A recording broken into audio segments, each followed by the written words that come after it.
Okay, so just a quick recap. We have done the top end on this, and then couldn't get it started. There was an issue with a spark, and then I've done a leak down test on it, and it was leaking from the power valve. Sorted the power valve out, and then did a leak down test again, and it was leaking from the ignition side stator seal. So I've ordered a stator seal, and that's going to come today.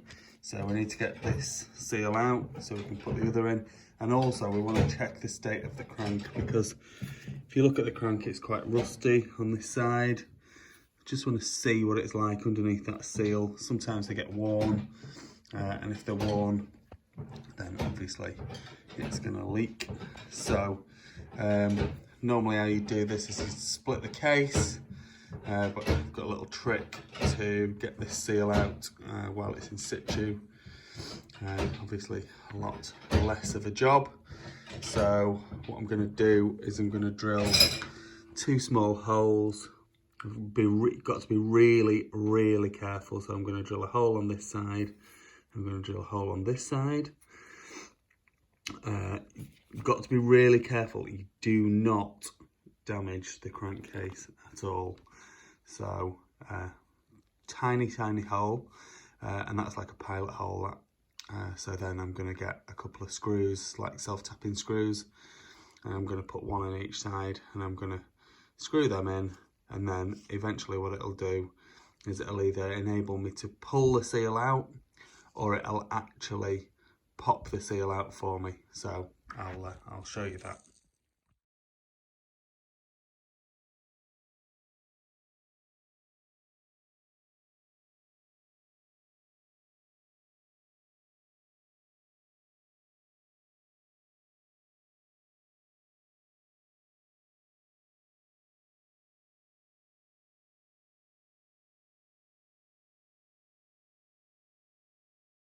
So that's something to note. So I just went in with a 1.5mm drill bit, and then the screw wasn't grabbing. So I've just gone in with a 2.5, and then so what you want to do is when you drill, you want to drill really slowly so that it literally just makes its way through the seal. There's a metal case on the seal. You just want to make its way through there, and then as soon as it's made through there, you just pull it straight back out, because you don't want it to touch the bearing. So that is that's the big thing really. And then when we're going in with the screw, we want to go in really slowly.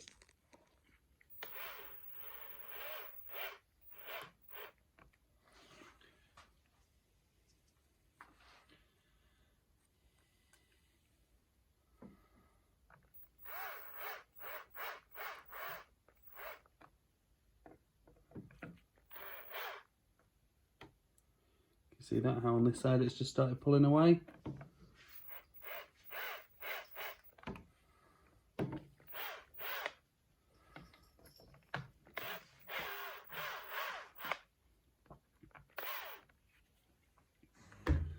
Hopefully it'll just be over. There we go. And we'll just clean up in there and have a quick look at the crank.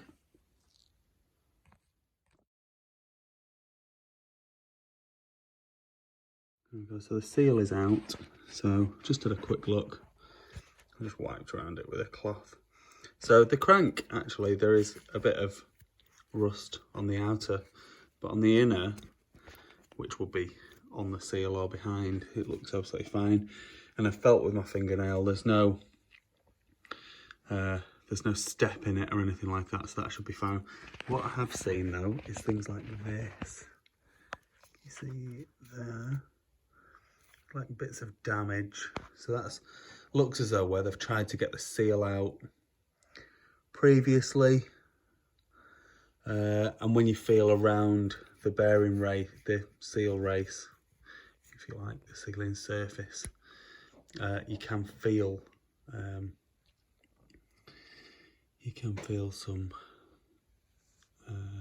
some grooves. So what I'm going to do is when I put the new seal in, which hopefully will be either today or tomorrow morning, I'll just put a little bit of sealant on the outside of the seal, so that it should seal any of those little imperfections, and then I'll put a little bit of grease on the inside as I normally do, just so that it's got a nice lubricated surface for where it's running against that crank. So that's the crank seal removed and ready for replacement. So as soon as I've got the replacement, I'll do another video of that. And then what I'm going to do now is I'm going to have a look at the squish, because as I've mentioned before, it's a 1992 bottom end, 1989 barrel and 1990 head. So it's different stroke on the 1990s compared to the 89s, and I'm just wondering if, although it's got plenty of compression, I'm wondering if the compression ratio isn't right, and therefore to check that, I was gonna calculate the compression ratio, but I think I actually only need to measure the squish clearance. So the squish, I'll take the head off and I'll show you what it is. But if we get the squish right, as far as I'm concerned, the compression ratio will be right as well. So we'll do that.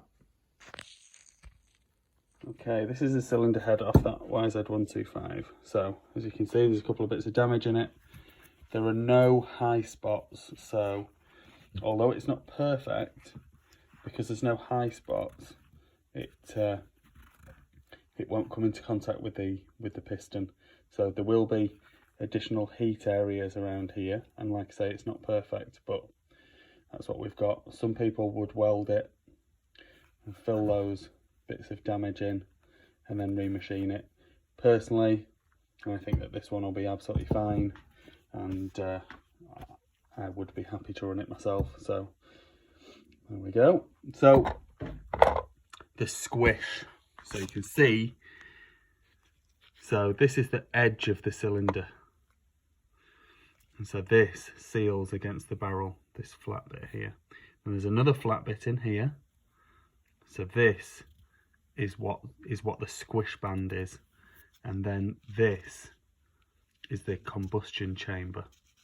So if you imagine you've got your cylinder filled with fuel and air, and it's all, and the piston's down at the bottom, so it's uncompressed, and then as the piston comes up, it gets closer and closer and closer, and then as it gets to the top, it has this squish band. So this is the bit with the smallest distance, and effectively what it's done is it's forced everything as much as it can into the center here, obviously without the piston touching this, without touching the squish band. So measuring the squish clearance is measuring the distance between this squish band and the top of the piston when the piston is at the top of its stroke. So to do that, we need to get a piece of wire. This is like a soldering wire. This is like 1.5 mil thick. So 1.5 mil. So we're looking for a squish band around 1 to 1.1 mil. That's what we want. And if we can get it very, very close to that without machining the head, then that's what we're after. It may or may not be that, I'm not sure. So what we're going to do is we're going to place this wire on top of the piston, making sure that the wire goes to the edge of the cylinder, and then as we turn the engine over, we're going to force the piston up. It will be hard to get it up to the top, and then when it's done that, it will crush this wire, and then we're going to measure this wire with a micrometer here. Micrometer, not a vernier gauge, not a vernier caliper, because it measures in more accurate increments, so it'll give us a more accurate measurement. So that's what we're going to do. Now to do that, we do need to torque the head down, because we want the gasket in place, and we want the head torqued down as it should be, because that will give us the proper measurement, and without that it's a pointless exercise. Now what I hope is that it does squish this down a bit, and I'm hoping that it'll do that, because if it doesn't, then I don't know the distance, so I don't know how much I would need to get the head skimmed by to get that squish band right. So that's what we're going to do.